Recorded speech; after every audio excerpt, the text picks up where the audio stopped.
Hello and welcome back to Pal Talk Statistics. I'm your host, Dr. Chinmoy Pal, and you're listening to the podcast where statistics comes alive in everyday language. And I'm Ria, your co host.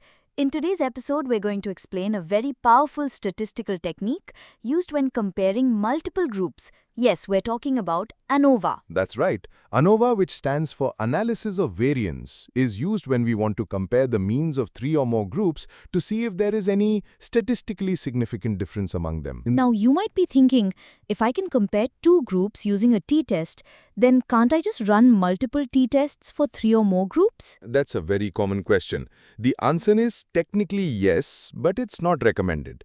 The more t-tests you perform, the higher your chances of making a type 1 error. That is, falsely concluding that there's a difference when there isn't one. That's where ANOVA becomes useful. It helps us test all group means at once while keeping the overall error rate under control. So how does ANOVA work? Basically, it compares the variation between the group means to the variation within each group. If the between group variation is much larger than the within group variation, then we can say that at least one group mean is significantly different from the others. Here's the formula for the F statistic used in ANOVA.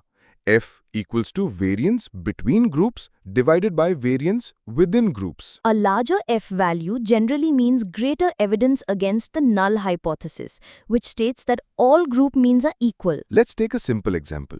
Suppose a nutritionist is testing three diets, Diet A, Diet B, and Diet C, to see which one leads to the most weight loss. She records the weight loss from people following each diet and wants to know, is there a real difference or is it just random? By applying one-way ANOVA, she can check if at least one diet leads to a significantly different result.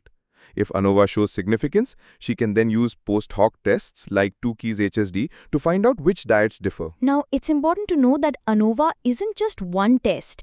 There are types of ANOVA depending on the design of your study. Yes, the three most common types are one-way ANOVA, compares means across one independent variable.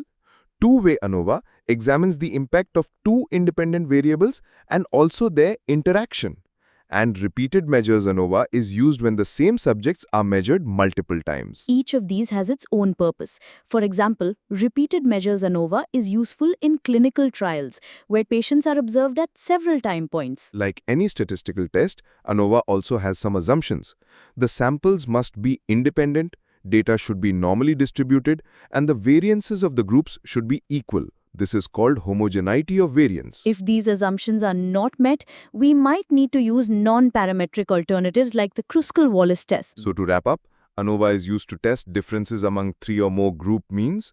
It uses the F statistic to compare variances. It's more reliable than running multiple t-tests. Different types of ANOVA suit different experimental setups. Make sure to check assumptions before applying it. That's right. Whether you're in social science, medicine, psychology, or business analytics, if you work with group comparisons, ANOVA is your friend. Thank you so much for tuning into this episode of Pal Talk Statistics.